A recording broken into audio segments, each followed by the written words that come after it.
So on Friday of last week, we left off talking about, we were in unit 6.3, and that's where we're going to pick back up. And I'll give you a slide number here. Looks like slide number 125, slide 125 in unit 6. And again, it's 6.3. And before we took a break on Friday, I hope you didn't actually break. Finance didn't actually break you, I hope, right? We were talking about the monthly payment, and we did two types of math that dealt with monthly payments. We did the math of coming up with a payment based on the amortization chart or loan factor chart. How did that worksheet go?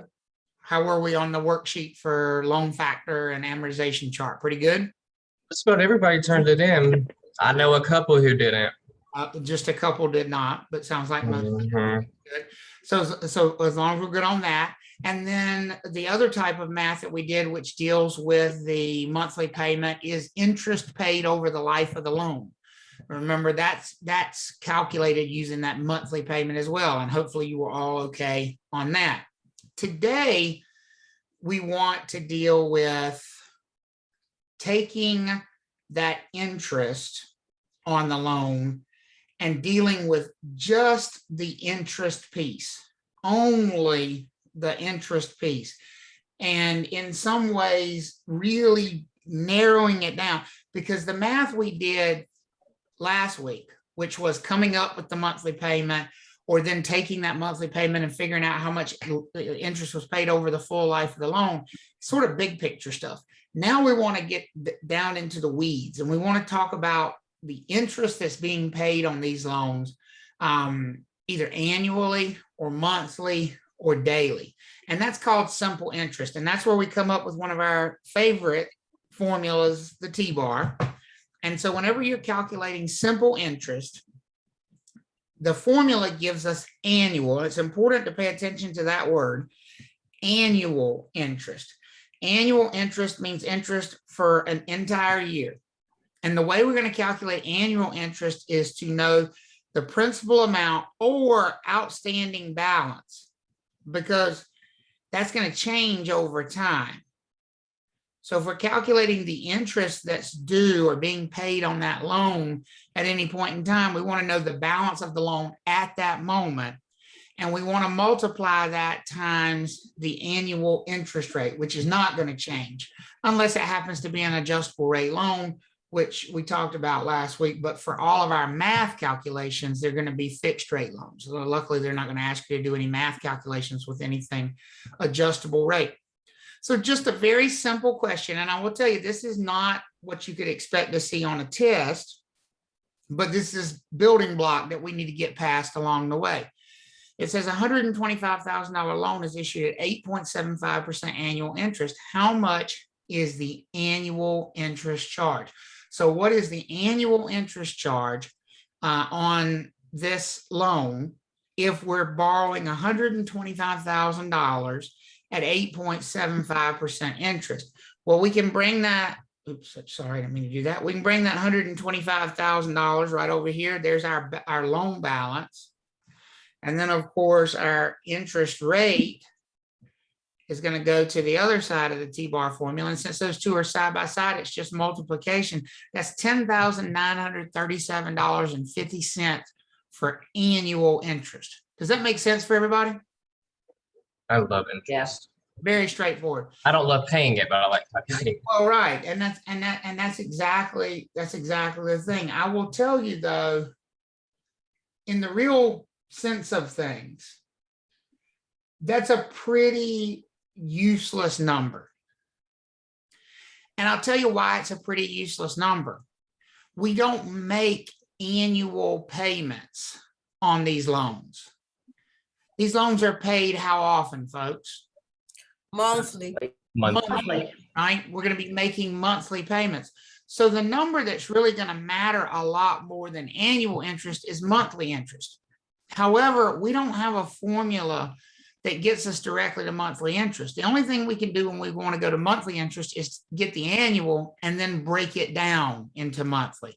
So we always start with annual interest as sort of like the launching point for our calculations. But look at this question here. It says, based on the previous calculation, what is the monthly interest? Well, how many months are there in a year, folks? 12. 12.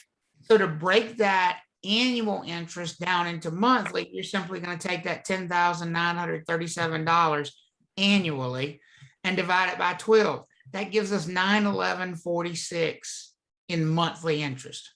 Is everybody okay with that? Yep. Yes. Now, I want to point something out to you because I think it's necessary for you to think of it in this regard before we go any further. That's only for how many months? How many months is that 911.46 going to be true?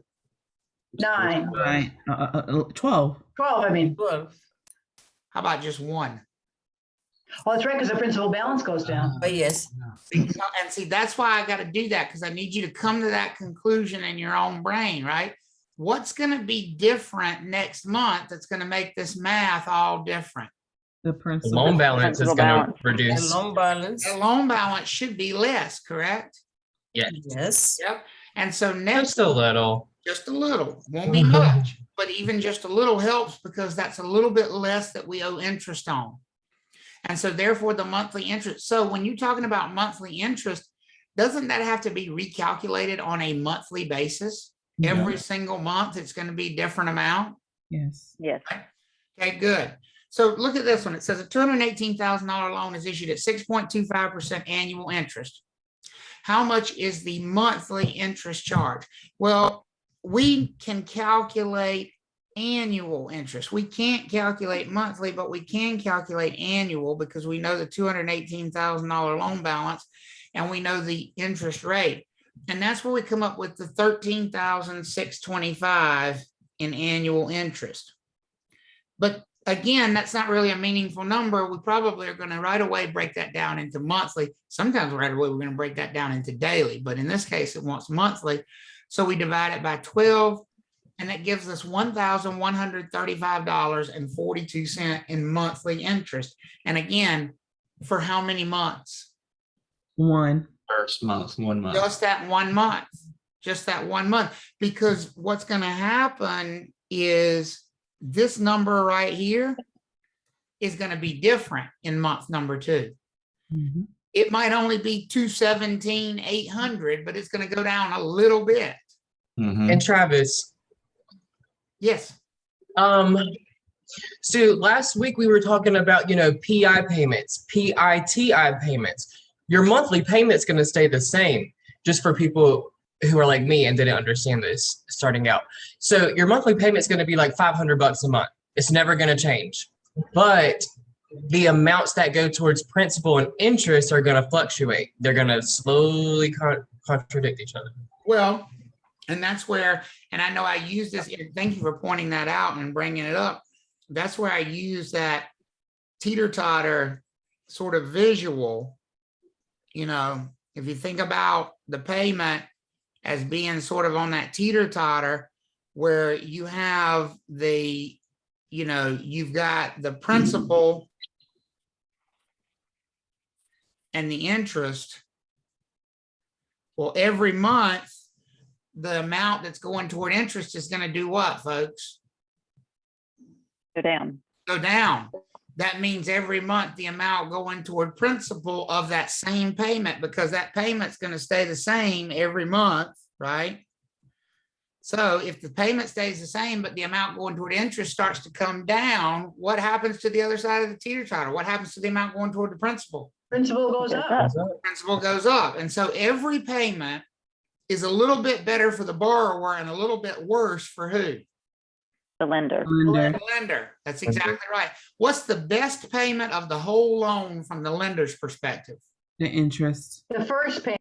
The first first payment, payment. yeah. Yeah, you're right, Taj. The interest is the best part of each payment, but of all the payments that are going to be made on that loan, which payment does the lender like the best? And the answer is the first one, First. because the first one has more interest in it than any other payment. Does that make sense for everybody? Mm-hmm. which payment is the best payment from the borrower's perspective for a number of reasons, but just from the perspective of how much is going toward principal and interest? The last Very one. last one. The last payment, the last payment. In other words, all of the benefit of the loan is front loaded for the lender, right? And I've heard people say, well, I only kept that loan for 5 or 6 years. Well, folks, if you keep the loan for 5 or 6 years, has the bank accomplished most of their goal in that loan anyway? Mhm. Yes, I have. Yeah, Yeah, because they're going to make the vast majority of their interest, guess when? Upfront. the beginning. Beginning. In the first few years. Because progressively what happens is these payments are getting better and better for the borrower and worse for the lender, because so the payment stays the same, but more and more of the payment is being allocated toward principal and less toward interest. How do we all feel about that? Loving it. And I'm glad Seth brought that up right there, because I think it is an important thing to realize. The payment's not going to change. Payment's going to stay the same month to month to month. Okay, so go ahead and do this one on your own. I want you all to calculate the monthly interest. And I've got a couple of these. I want you to calculate the monthly interest being paid on this loan right here. And Travis, while they're doing that, for some people who are already doing their background check, do you know what designation they should use? I don't think there is one. I don't think they need to put anything there. Okay, gotcha. I thought so, but I was like, might as well ask. Yep, I don't think they need to put anything there. Thank I'm going to stop my video for just a second so I can grab my calculator. Okay. It's that moment of the class when the teacher leaves, but the substitute is still there and everybody just cuts loose. Yeah. Dolly, I want to see a tap dance while we're waiting. Exactly. Except the teacher didn't have to go far. It was on the other side of the room. So We already cut up. too late, right? I have to have my handy dandy calculator. All right. So let's see what for $212,500 times 6% annual interest, I get $12,750 for annual interest. Does that sound right for everybody? Yep. Yes. Okay. And then to get to monthly, 1,000. divide that by 12. 1062. Yep, 1062 and 50 cents. Mm-hmm. And of course, that's only going to be for that 1 month. Mhm. That 1 month. If they wanted no month number 2, we'd have to do the math all over again with a new loan balance. Okay. All right. Do one more just to make sure you're good so far.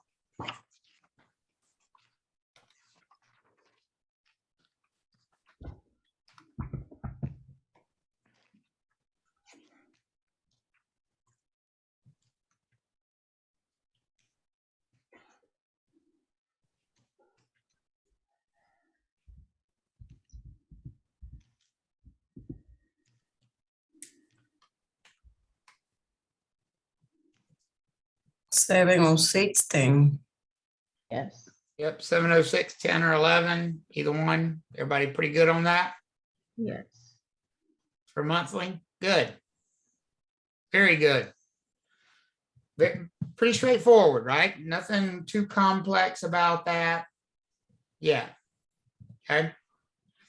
So here is how that is much more likely to be presented on the test. And I try to do this for you. I try to build things in layers here, because this is the same question we just did, but it's slightly more complex. Look at this question. It says a home is being purchased for $178,500. The buyer is obtaining a 90% loan to value mortgage loan at 4.5% interest. What is the monthly interest? Okay. What is the monthly interest? The problem here is my question wants me to get to monthly interest. Sorry, I meant to highlight that, not draw under it.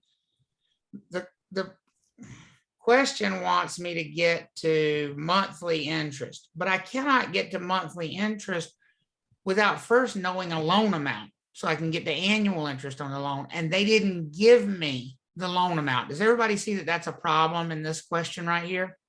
Mhm.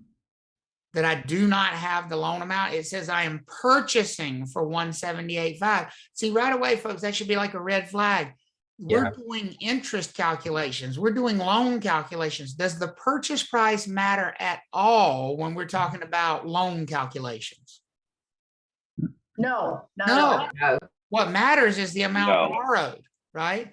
But by the way, if they were doing a VA loan, what would be the loan amount here probably? 178,500. 78.5, most likely, right? If they were doing an FHA loan, it would be 96.5% of 178.5. What kind of loan is this probably? Yeah, this is just not necessary to answer this question, but it starts to test your knowledge. Conventional loan. Conventional. This is a conventional loan, just based on the down payment, based on the 10% down payment. This is probably a conventional loan. And would it be an insured conventional or an uninsured conventional? Insured. Sure, conventional. It would be an insured conventional because they didn't put. It's over 80%. 5%. That's right. It's over 80%. Good, good. See how that starts to all click into place, right? You can start to say, oh, I know what kind of loan that is. Okay. So in this one, first thing we need to do, as far as I can tell, is we need to come up with the loan amount. And we're going to take that purchase price of 178.5 here and multiply times the 90% loan to value.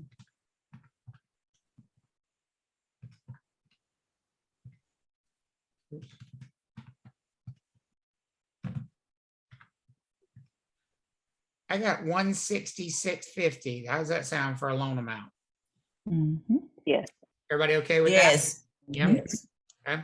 So now we're ready to calculate interest on that loan. 166.50 is the amount we're borrowing at 4.5% annual interest.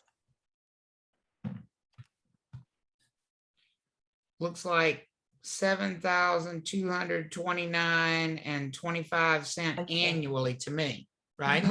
Yep. Yeah. Right. And then that 7229.25. 602,437. Yeah, should be 602 and about 44 cents. Everybody okay with that? Where that number's coming from? Yes. And that's much more indicative of how you might be presented with it on the test because you had to come up with the loan amount. And it's really important to remember that when you get on the test, the loan amount is it's a big deal because you never can calculate anything relating to a loan without first knowing the amount of the loan. So when we talk about that, we can then start to look at, okay, now that we know $602 is going toward interest, let me throw a question to you real quickly. If I was told that the monthly PI payment, and I'm just making this up, okay? If the monthly PI, and what's that PI stand for? Principal and interest. Principal and interest. Principal and interest payment is $700. Could we now break that payment down into those two pieces of principal and interest? Now that we've done the work of figuring how much of that payment's going toward interest, could we pretty quickly split it into two pieces? Yes. Yeah. Yeah, I think we could take that PI payment of $700 and we could think of it like, okay, it's going into two boxes here, and we know the one box is 602.44 for interest. Couldn't we just subtract to get the other one? Yep. Wouldn't that work? Yes. Mhm. Can we say 700 minus the 602? 44. 97.56. Yep. So talk to me. Who is not quite understanding of where that 97.56 would come from if they had given us a $700 monthly payment? Is there anybody who's not there with that? It's 97.56 though. Yes, Travis. right. Yeah. Yeah, It's point there. 50. I just didn't dot it very well. Thank you. Okay, $97.56. Is everybody with me on where that would come from? Okay. yeah, they have to give you the principal and interest payment though to do it, right? Well, here's the thing. They either have to give you the principal and interest payment, or there's one more piece of information they could have added in here that could have led me to the principal and interest payment. If they had said for 30 years, could I have used the 30 years at 4.5% interest to go to the chart and come up with the principal and interest payment? Yes. Yes. Probably, yeah. Yeah, right. And so that's possible as well. Most of the time, they'll simply give you the principal and interest payment. But remember, I don't want you to lose that association in your brain. Whenever you need the payment and you don't know the payment, go to the what? Chart. Go to the chart. That's The what chart. it's for. The chart is there to help you come up with the payment. So let's take a look at this question. It says Shelley has taken out a $100,000 mortgage loan at 5% annual interest. Her monthly PITI payment. Now that includes 4 things: principal, interest, taxes, and insurance, correct? Mm-hmm. That's what we call that budget payment. Remember that Mhm. terminology? Or that's the full budget payment. It says her monthly the PITI payment includes escrows for real property taxes and insurance on the home. Her annual property tax bill is $1,200 and her annual hazard insurance is $600. What is the breakdown of the $687 monthly mortgage payment? Well, remember, when I'm talking about breaking these things down, I think it's easier to go in reverse. I think it's easier to get rid of them in this order. Oops, not 2. Number 1, the insurance. Number 2, the taxes. Number 3, the interest. Because what always do you have to figure last? What's always going to be the last piece? Principal. The principal, right? The principal. So when we start looking at how to sort of split up this payment, how to break it down, let's start with the insurance. Let's start from the back and work our way forward. Well, they told us that the annual insurance is $600, but that's per year. How often are we making these payments? 12 times. 12 times. It's $50. Monthly, right? Right. Mhm. Yes. So we're taking that $600 and we're spreading it out over 12 payments. Does that make sense for everybody why we're dividing it by 12? Mm-hmm. Because we're taking that $600 annual bill and spreading it out over 12 payments. That's $50 a month being paid toward insurance. Now, just so you're keeping track, what's that 50 coming out of? Isn't it coming out of? Isn't it come out of? 687 to the monthly payments. Yeah. Isn't it come out of that 687 on a monthly basis? Yeah. So And another then- way to say that is, of the 687 that Shelley is sending to her lender every month, $50 of that is actually going into her escrow account to pay for her insurance. Does that make sense for everybody? Mm-hmm. Okay. So now that we've done that piece, let's take a look at the taxes part. They tell us the taxes are $1,200 annually. So there's that. And of course, that's also the same thing. It's an annual bill, but we're paying it monthly. So we're going to divide it by what? 12. By $1,200. 12 equal pieces, which is $100 a month. Everybody see that? Mm-hmm. So another way of saying that again is, of that same 687, $50 is going toward insurance every month and another 100 is going toward taxes. Everybody keeping up so far? Yeah. Right? So how much money go to the? So, I mean, we could look at it up here like this. We could say, okay, well, here's 50, here's 100. Now, what piece do we need to come up with next? What's the next logical thing we need to work with? Interest. Interest. We need to figure out how much of that 687 is going to be taken away for interest. Is everybody with me on that? Mhm. Okay, so let's look at that. If we know how much is going to, how much is borrowed, and we do, They said it's Mhm. $100,000 mortgage, and we know the interest rate. We can definitely come up with annual interest. Does everybody agree that we got $5,000 in annual interest on this loan, Yes. right? But we're not paying it annually. Like with all these annual numbers, since we're dealing with a monthly payment, what do we need to break it down to? Monthly. Monthly. Divide it by 12. And so that's 416.67. Now I want to point out, don't lose sight of this because it's so important. Isn't that still coming out of that same 687? Yes. I mean, folks, are we working that 687 hard now all of a sudden? When you start taking $50 out for insurance and $100 for taxes and 416.67 for interest, does it become pretty clear there's not going to be a lot left over? Uh-huh. Mhm. So let's look at how much is left over. Start with your 687 total. There it is. And then just start subtracting out those pieces that we calculated already. $50 for insurance, $100 for taxes, 416.67 for interest. Folks, of that $687 monthly house payment, how much is this borrower actually paying off? How much is their loan balance actually changing?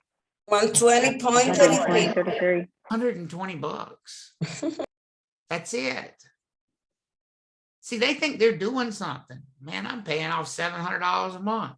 No, you're not. You No, don't. no, no. Not even close. How you really say it to them? I almost cry when I see mine. Like Yeah. a what? It's an ugly breakdown, but that is the way it breaks down. Now, I do want to point something out to you here while we're looking at this breakdown. Is this going to be the breakdown every month for that loan? No. No. No. No, because even though, and this is where Seth's reminder was such a good one earlier, even though that monthly payment of 687 is going to stay exactly the same, and even though the $50 for insurance is going to stay the same and the $100 for taxes is going to stay the same, what numbers are going to change every single month with every single payment? Interest. Principal. 100,000. The interest and the principal. And the reason the interest changes is because the $100,000 loan balance changed, right? Because next month, Shelley's not paying interest on $100,000. Does that make sense for everybody? Mhm. Because next month, Shelley's loan has a new balance. Could we, now that we've broken that payment down, all the way down to its 4 pieces, could we now tell Shelley, well, this is what you're going to owe after you make your payment this month? What do y'all think? Can we come up with a new loan Yes. balance? Yes. We could, because we know that she owed $100,000 to begin. And then we also know that she paid off that big whopping $120. And so poor Shelley is left here and she thinks she really did something with a loan balance of $99,879.67 after she makes that payment.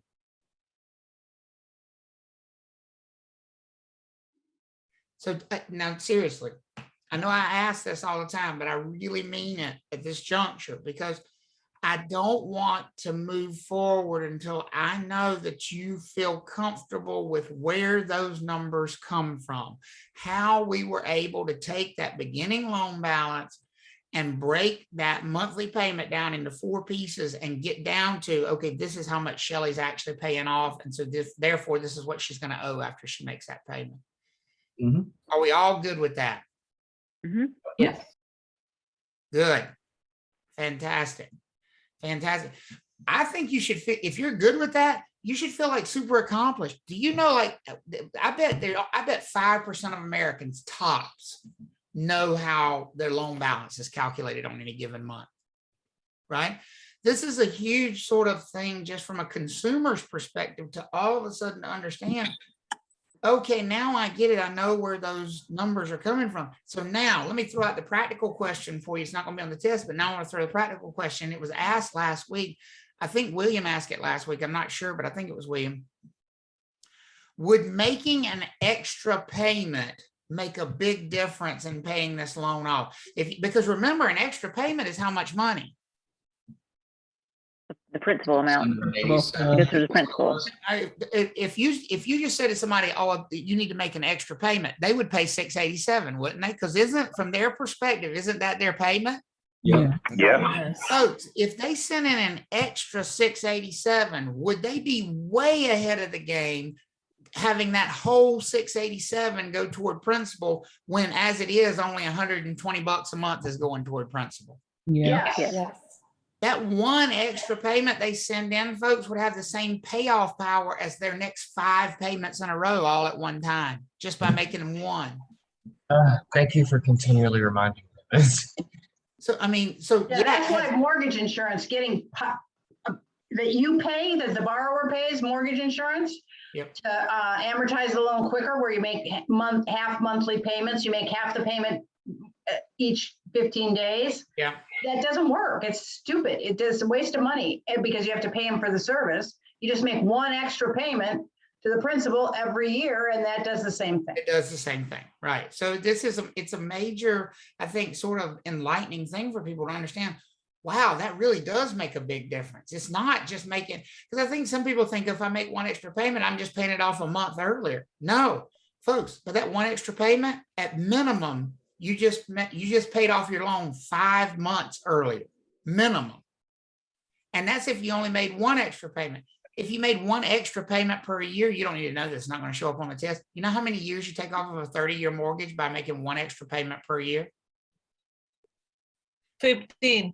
Not quite that. It's not quite that good. 10. I think it's 10. Years. It's eight and a half, almost 9 years. Wow. Almost 9 years. You pay it off earlier by making one extra payment per year.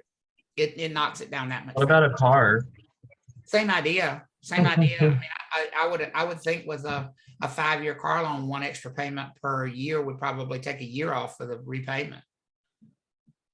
Damn. I would think. Pretty close to it anyway. All right. Cheat the system. What's that? I said cheat the system. Well, that's it. The good news is you only pay interest on that outstanding balance, so you always control that. But based on that same idea, we could do another payment, folks. We could continue this process because let's talk about things we know about that monthly payment the next month. How much is the payment the next month? How much is the monthly payment the next month? $687. 678. Still 687, right? Yes. Right? Still 687 for total PITI. And the interesting thing is, don't we know still that aren't the taxes still going to be $1,200 a year? So $100 a month in taxes And $50 in insurance. and the same $50 a month in insurance. So we're already like sort of halfway there to breaking this payment down for month number 2. Does that make sense for everybody? Basically, what's going to change is that you just think of the question as Shelley has not taken out a $100,000 loan. She's taken out a loan with what balance? $99,879. The balance after the first payment, right? You just basically rewrite the question. So if you got this question, are you just going to do it like 2 questions? You're going to do question number 1 with the $100,000 balance, right? And then once you've done month number 1, you're going to redo the same question, but change the loan balance to the new number. Does that make sense for everybody?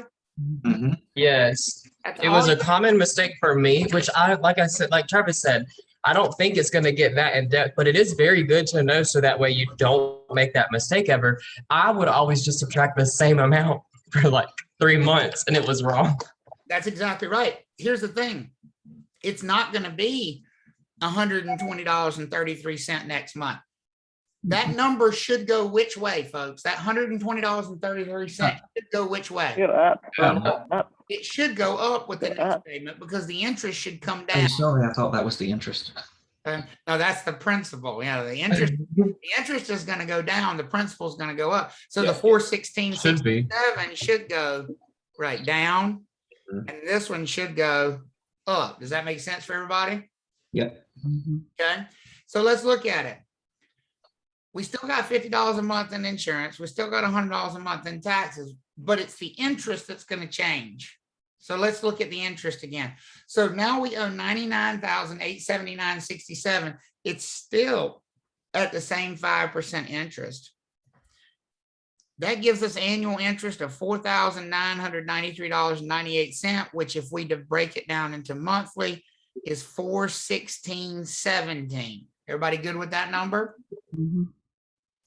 So now we Yes. go right back to our $687 payment. There's our $50 a month in insurance. There's our $100 in taxes. But now we're going to use the new interest number, $416.17. And that gives us a brand new number going toward our principal for this month. Mhm. Dang. And look how much better it got. See, I did not lie to you. Look at that. It was 120.33 in month number 1. And look how much better it got. 128. 50 cents You more. I could get the difference out of my car. You gained a whole 50 cents from month number 1 to month number 2. Isn't it just gross? It's gross, isn't it? It really is. But it's 50 cents better. Okay. So if we were doing that balance after the second payment, we would take the balance after the first, which is the 99,879.67, and subtract the 120.83 to get a balance after 2 payments of 99,758.84. And in theory, folks, you could continue to repeat that process. You could do 2 payments, 4 payments, 10 payments. I've never on the test seen them ask for more than 5. That seems to be like the high mark of reason for them to ask for 5 payments. So I think that's as far as they would ever go. But again, it's just repeating the same process over and over and over. So as long as you're comfortable doing 5 months, you should be good. Are you all comfortable with repeating this for 5 months? Mhm. Good. Well, you should be really comfortable with 2 because they're never going to ask you for more than 2. I was lying about 5. They'll never ask you to do that many. The most they would ever ask for is 2. And quite honestly, probably not going to ask you for more than 1. They'll probably ask you for just the 1 payment, but you could continue to do them month after month if you had to. Feel good? That's huge. It's huge. That's a big math accomplishment being able to do that. Okay. So there are 2 types of interest that we have not yet talked about that deal with daily interest. So you might want to add this word to the slide here, daily interest. I was trying to calculate how much would go towards her principal if she had paid an extra payment, but I'll do that later. Yeah, you can do that. I mean, you can just, because all you do is subtract subtract 687 from the loan balance and then calculate from there, and you would see how much of a difference it would make, Yeah. You do that. I think it was big. When we go to the next phase here, what we're going to be looking at is interest on a daily basis. So far we've talked about annual interest, which is not really useful, except we need it to get down to monthly interest. Then we talked about monthly interest, which is super useful because monthly interest helps us get down to the basics of how much of our payment is going toward interest and how much is going toward principal. When it comes to actually having a closing, which is our job, the most important interest numbers for us are not yearly or even monthly. For us as real estate agents, for real estate brokers, the most important interest number is daily interest. And let me explain why that is. Very few people are kind enough and understanding enough to close on either the first day of the month or the last day of the month. It would be much easier for us if they would do that, if they would always close on the first of the month or the last of the month, because then we could just charge them a full month of interest. Does that make sense for everybody? If you close on the first of the month or the last of the month, it's just charge you for a full month of interest. They're not that nice. I don't know. People think their lives are important or something. So they feel like they should be able to close on like September 13th. And when they close on September 13th, we have to be able to figure out how to prorate. Now, there's a word that we've used a couple of times, but let's talk about it again. Prorating means breaking down a big expense into a daily amount. Does that make sense for everybody? Mhm. Because the truth is that buyer and that seller in that transaction want to only pay interest for the amount of time that they've actually borrowed that money. If we're closing today, do you think the seller wants to pay interest for the full month of September, or do they only want to pay interest through today? Through today. Through today. If we're closing today, do you think the buyer wants to pay interest for the full months of September, or do you think they only want to pay interest starting today through the end of the month? What do you think? Starting today. Starting Starting today. today and through the end of the month, right? The seller only wants to make sure to pay from the first through today. So how many days is that? First to today? 360. Oh, today? 13. 13. Today's the 13th, right? So the seller only wants to pay for 13 days. Does that make sense for everybody? I mean, if you just think about it on a very sort of logical, common sense thing, if you told the seller you owe us for a whole month of interest, they'd be like, why? I did not have that loan for a whole month in September. I only had the loan for 13 days. I only want to pay you for 13 days, and it's fair. And then if you told the buyer, well, you owe us interest for September, they'd be like, not for the whole month of September, I don't. I don't recall borrowing your money on September 1st. I didn't borrow your money until September 13th. So I shouldn't have to start paying you interest until when? September 14th. Well, the bank's going to start it today, the 13th. They started on the same day, but the idea still remains the same. These buyers and sellers do not want to pay any more than they have to. And then that's why it becomes our job to be able to prorate these things down into daily amounts. This is two different names for really the exact same thing: accrued interest or interim interest. Accrued means built up, means it already happened. This is interest and remember, let me stress this before I go any further forward. When we're talking about daily interest, I want you to write on a piece of paper somewhere and tape it in front of you on the wall, 30, the number 30. Because if you ever go over that number, I am coming to find you in your house and slap you silly, because you can't have more than 30 days of daily interest. Because what do we do every 30 days with these loans that takes the interest owed down to zero anyway? Start over. Make a payment. Make a payment. Start over. Payment. They start over, right? Every month is a new clean slate when it comes to interest. Does that make sense for everybody? Mhm. Because every month we're making a payment and we're paying off all the interest. So when we start talking about daily interest, what's the maximum number of days for either accrued interest or interim interest 30. ever? 30. 30. And in most cases, it's going to be something less than 30. Does that make sense for everybody? Mhm. Okay. So when we talk about accrued interest, that is the portion of the month of closing that has already passed. And that is owned by the seller. Because if you think about it, isn't the seller so in the past? Aren't they just over with by the time we get to closing? Mhm.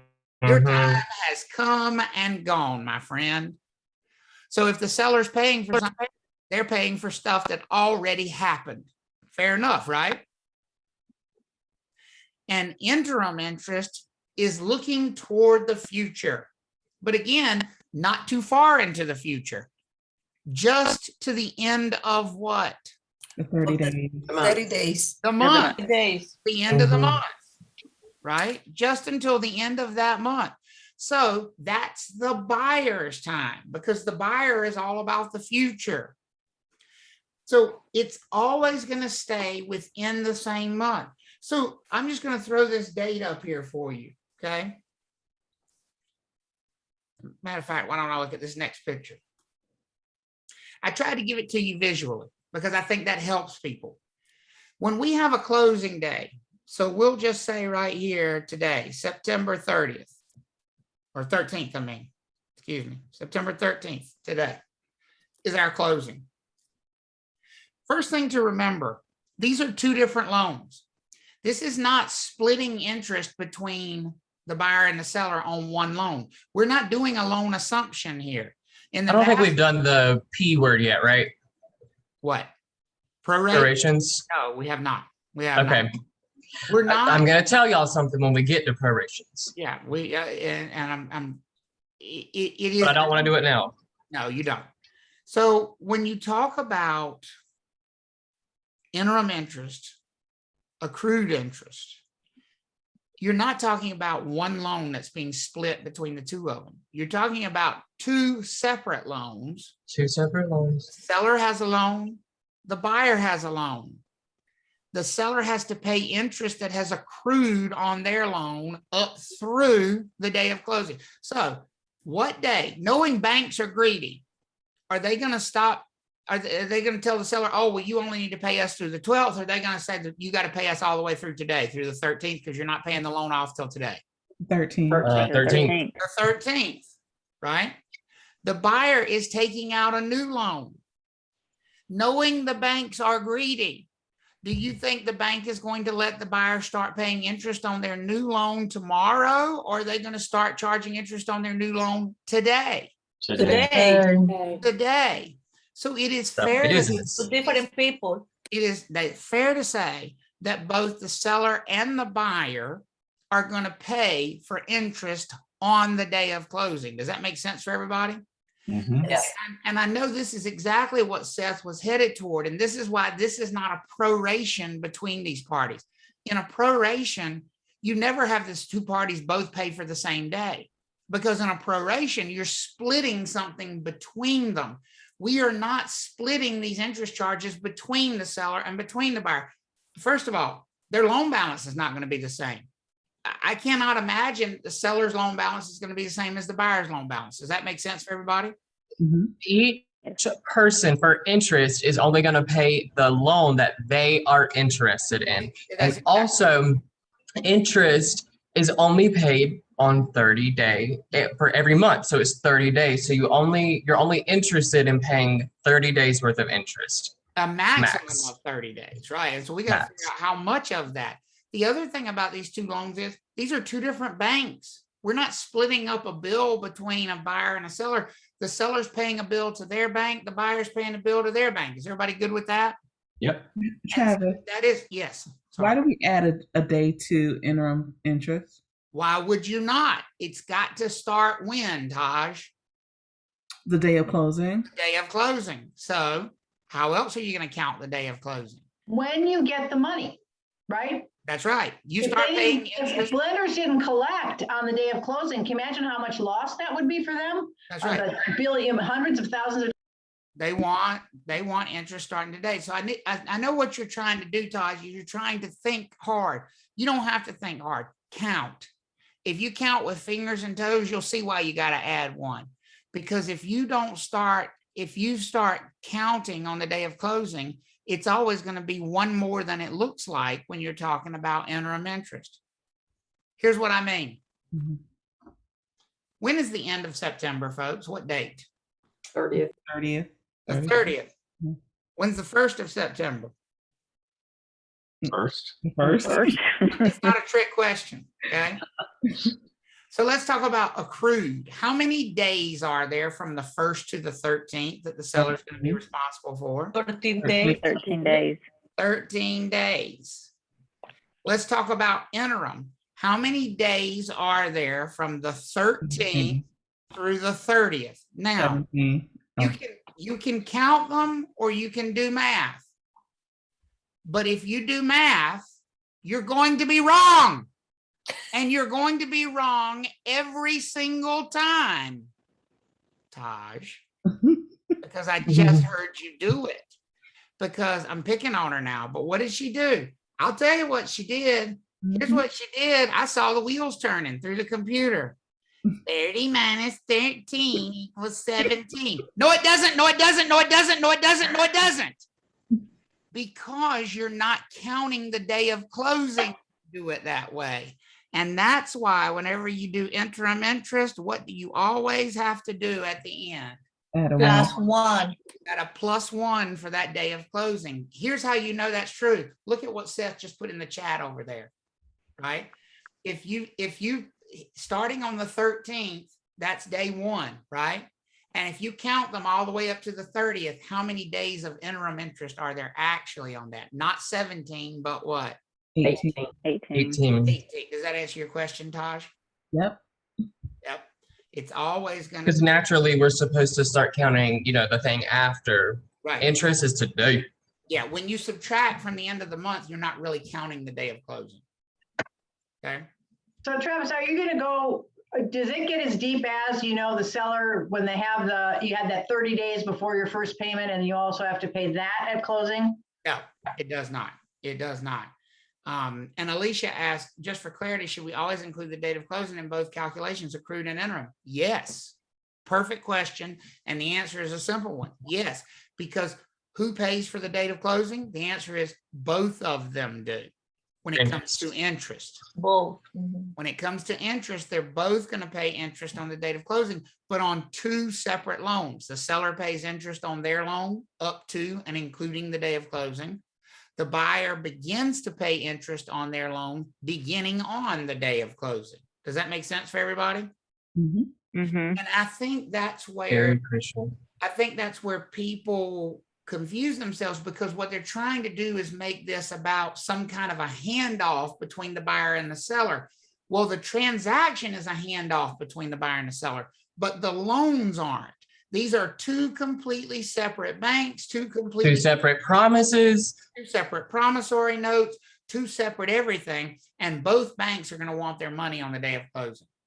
That means both parties are going to pay interest on the day of closing.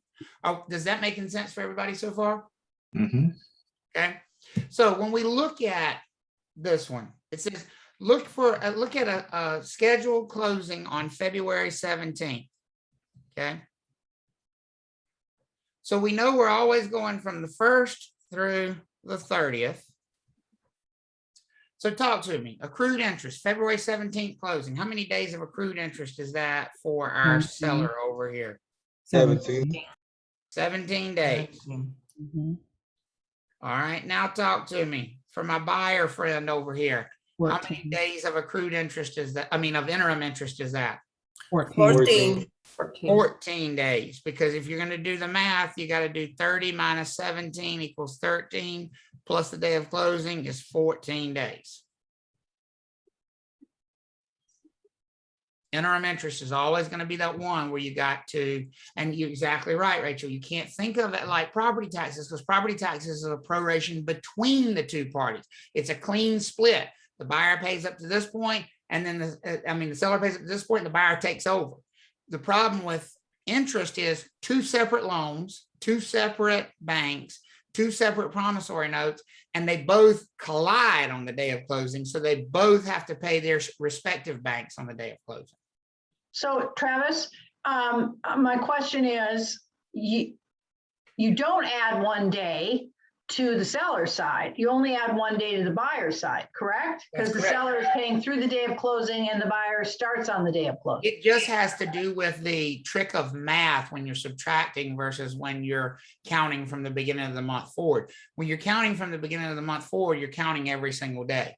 But Got when it. you're doing the math of saying 30 minus 17, you're not actually counting that day of closing. Gotcha. Now, I had one lady one time, and she said, "Oh, I could never understand it the way you did it, but I figured out a way to do it on my own." And I just giggled and I thought, "Oh my God, you're doing the same thing, but if it makes you feel better about it."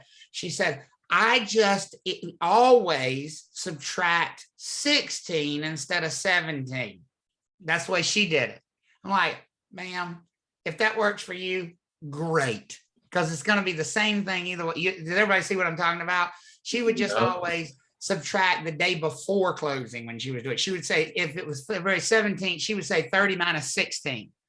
That's No, the way thank she you. remembered to do it. And listen, I don't care how you do it, as long as you know interim interest is the tricky one. Accrued interest is easy, straightforward, but interim interest is the trickier one, because you're always going to have that weird extra day stuck on there. So look at this one. I'll give you a second to do it real quickly. And I know this seems silly, but you really do have to make sure you get these number of days nailed down here. So November 3rd closing, I want you just to quickly write in the number of days of accrued interest that the seller would owe and the number of days of interim interest that the buyer would owe.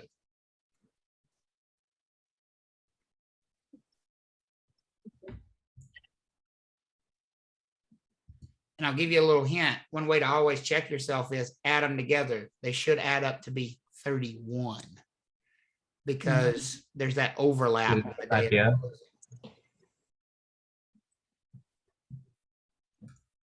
It's not like you're an instructor or anything. Perfect. How about 3 and 28? 3. The accrued interest is always easy. If the closing's on the 3rd, it's how many days? 3 days. Closing on the 5th is 5 days. Closing on the 10th is 10 days. That one's easy.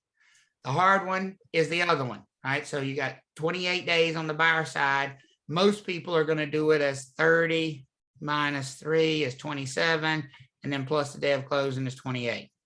Okay, but you got to I make was too OCD about it. I did the math and I counted. well, and that's the thing. You can count on your fingers and toes if you want to. I don't care how you get there as long as you get this 28 days. Because I will tell you this. People get all freaked out about rounding. Rounding's never going to matter on the test. But do you think they're going to have an answer choice that coincides with you calculating for 27 days instead of 28 days? What do y'all think? Yeah. Yes. Absolutely. Absolutely. They will have an answer choice that coincides with 27 instead of 28 for the interim interest because they know that's a common mistake for folks.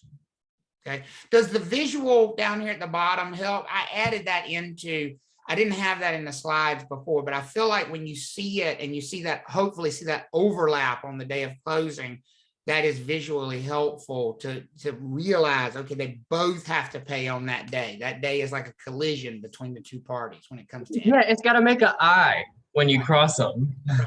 Right there. they both get united. Everybody pays on this day. This is the day everybody pays.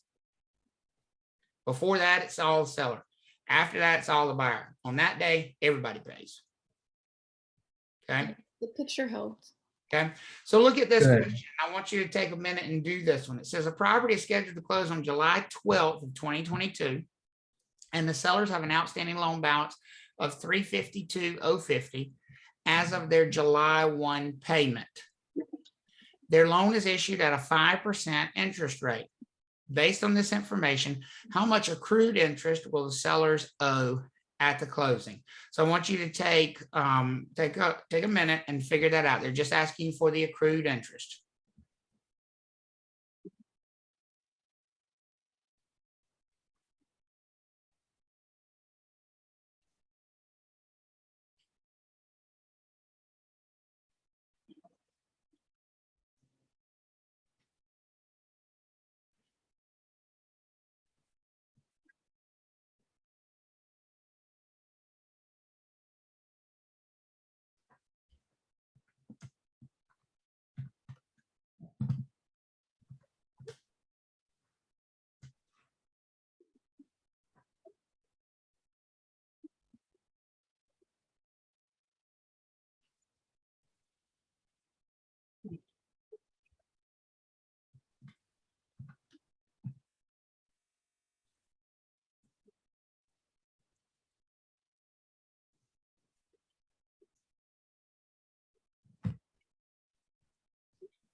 Once you've finished it, take a look at mine and see if you can compare and see what you got.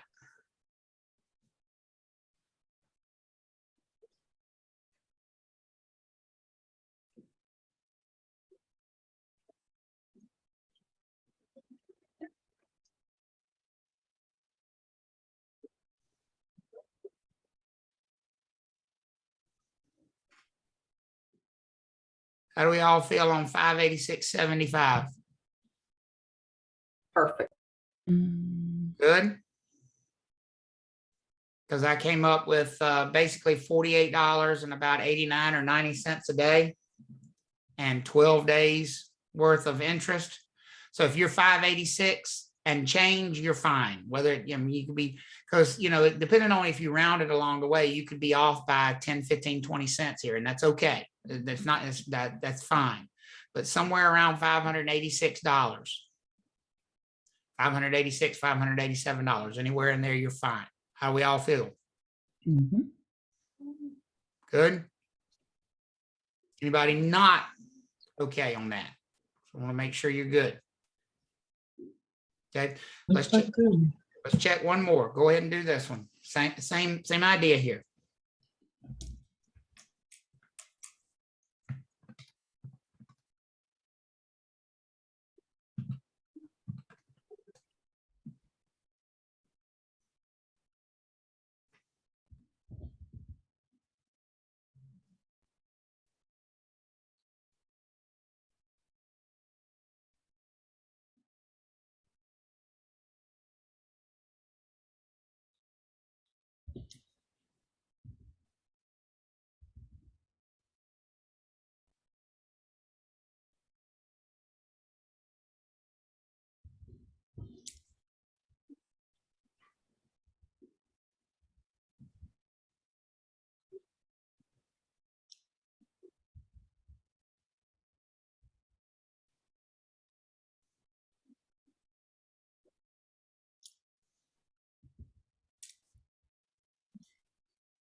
How we feel about $42?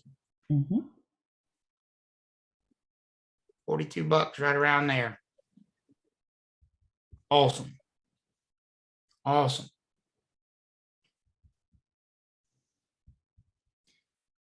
Now, one wrinkle we want to add this, and only one when it comes to this accrued interest thing.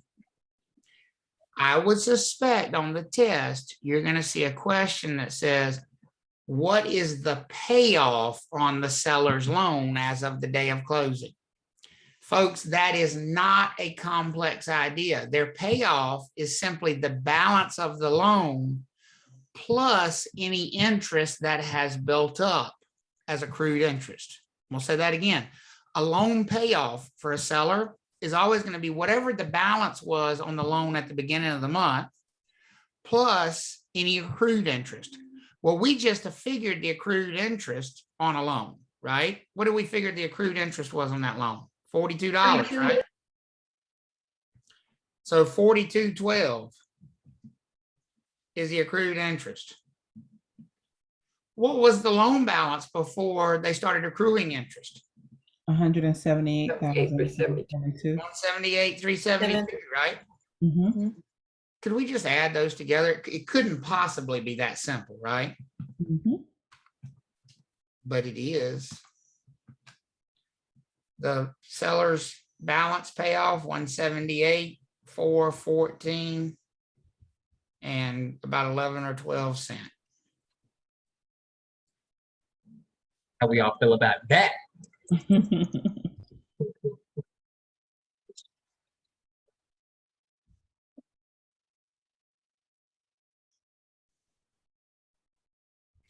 So I'm going to give you one where you don't have, I'm going to just make up one real quickly, where you don't have sort of anything to go by. And I want you to see if you can do it by yourself. Calculate the seller's loan payoff for a November 18th closing if they have outstanding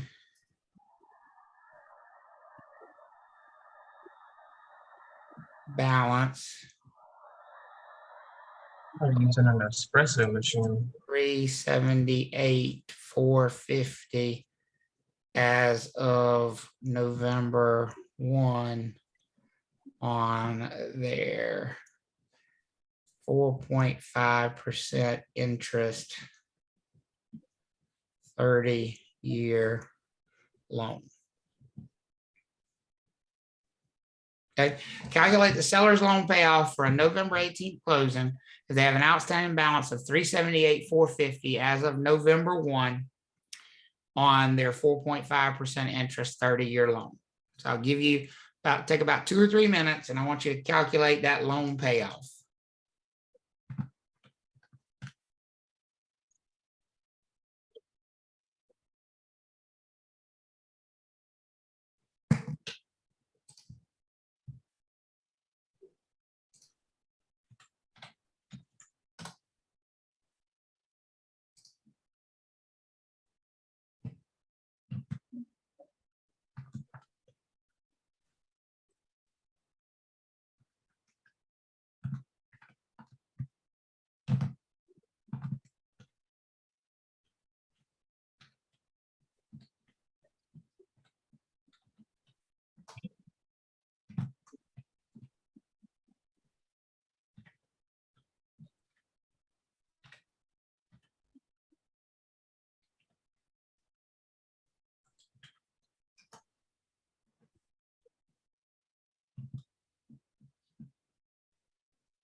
How do we all feel about all those numbers?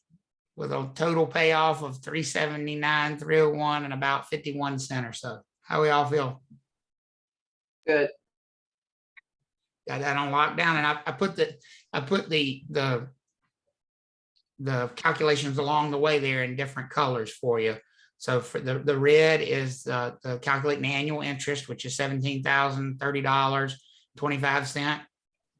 And then the green is $47 and about 31 cents per day times 18 days. And it's 18 days because we've had 18 days since the beginning of the month.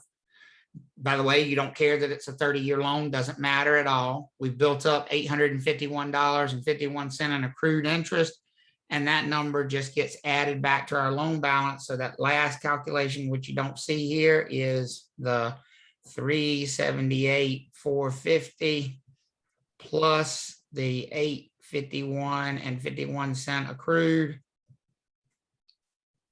and that equals right there, 379, 301, and 51 cents. Got it? Awesome. Fantastic. I see a lot of like nodding and people look Pretty good. I like that. Jenny's dancing. I like that. Mm. I always like the little wiggle and shoulder shake. That means I got it. So that's good. That's a good It's a thing. good Monday. Can I clear this away? Because when it's on the whiteboard, if I clear it away, it's gone. Like I can't go back to it. Are we all good with this one? Does anybody need a Good. screen capture or anything? Okay, good. Fantastic. Awesome. That is, by the way, perfect example of a finance test question right there. Calculating a seller's loan payoff as of a day of closing. That's kind of what they'll do. They'll give you more information than you need, so that if you can sort through that, you're in real good shape about accrued interest. Okay. So now let's do the other one, which really works the same way. Interim interest works exactly the same way when you're calculating it as accrued interest does. It's just the other side of the month because we're talking about the other person. Okay, it is interest starting on the day of closing and going till the end of that month. It's still within the same month, so it's never going to be more than 30 days. It's just always going to be from the day of closing until the end of the month. And you're always going to start counting on the closing date. So here it says a closing of July 18th. If we counted that on our fingers and toes and did 18, 19, 20, 21, so on and so forth, we would come up with 13 days. Well, there's a math way to do it as well. We can say 30 minus 18. So the end of the month minus the closing date is 12. But if we do that way, we've always got to do the +1. So that would be 13 days. Everybody's hopefully okay on getting the number of days for interim interest, right? Because there's no need to do the hard math of calculating the daily interest until you know the number of days is correct.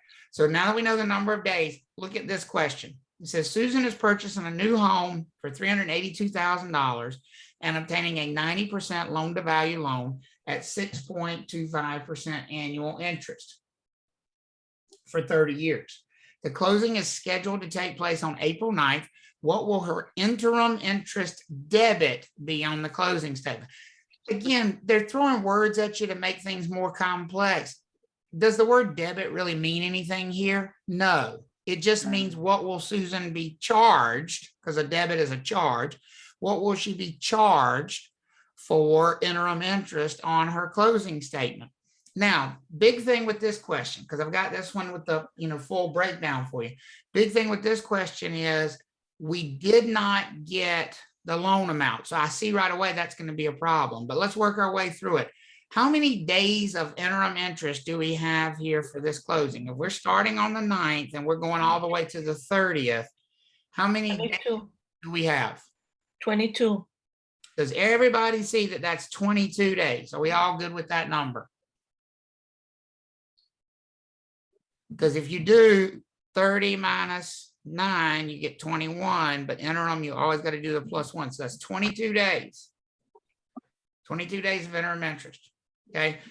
The loan balance is going to be 382 times the loan to value ratio. So 382,000 for the purchase. And you often get this with buyers and interim interest. They get the purchase price and then the loan to value ratio. Okay. So if I do $382,000 times 90% loan to value, I got 343,800 as my loan balance. They gave me the interest rate of 6.25%. Okay. That's 21,487.50 in annual interest divided by 360 days a year will give me daily interest of 59.6875.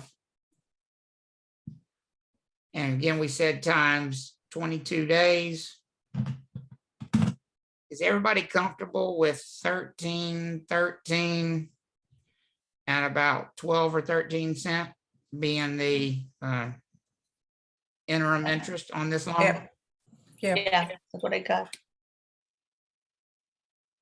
Mary, if you've got 1295, I'd take a look at something's wonky there. If you, I'm not sure exactly where you're off, but something's a little bit wonky there if you got 1295, because that's not, you're not off by a full day. So I'm not sure. Travis, the annual interest, I think you calculated wrong, no? What? Did I calculate it wrong? Annual interest. That's right. Oh, no, right, you're right, sorry, you're right. I'm 800, saying the daily interest. It's 2,148, you put 1,148 or 2,004? I got 2147.50 Okay. divided by, I'm checking my math, divided by 360. I got 59.6875 a day times 22 Yeah, days. you got it, I got it. Looks right to me, 1313. Yes, that's right. I just was confused with the number that you put in daily interest. It's 21, I see it now. Looks like a 24. Oh, okay, I got you. Yes, 21,487. Yes, got you. I see what you're talking about. But yeah, it looks correct to me. Are we all okay on that being 1313? Yep. Good. Good. So I want to make up one more of those because I just want to make sure you can do one on your own. Let me just make you up one real quick. Okay. What will be the interim interest charged to a buyer who is purchasing a $400,000 home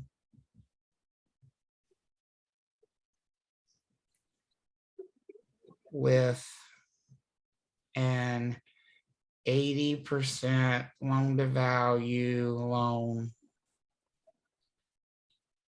issued at 6% annual interest and closing on February 14th. And what will be the interim interest charged to a buyer who's purchasing a $400,000 home with an 80% loan to value loan issued at 6% interest and closing on February 14th. So I'll give you about 3 minutes or so to work your way through that one.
$8.99.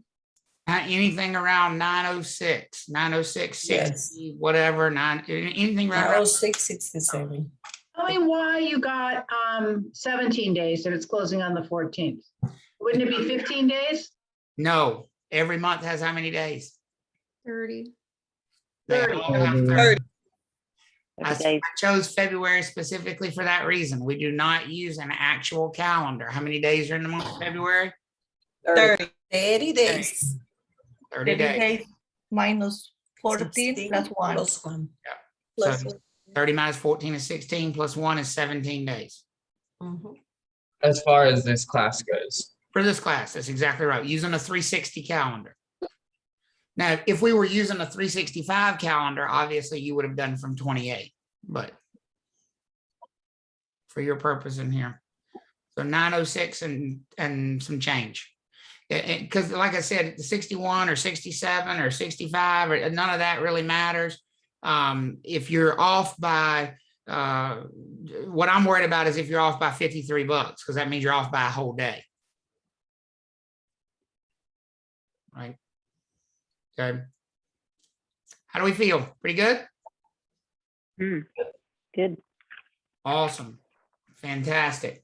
Fantastic. And that, folks, brings us to the conclusion of finance. Look at that. You survived. You made it. Wasn't that bad?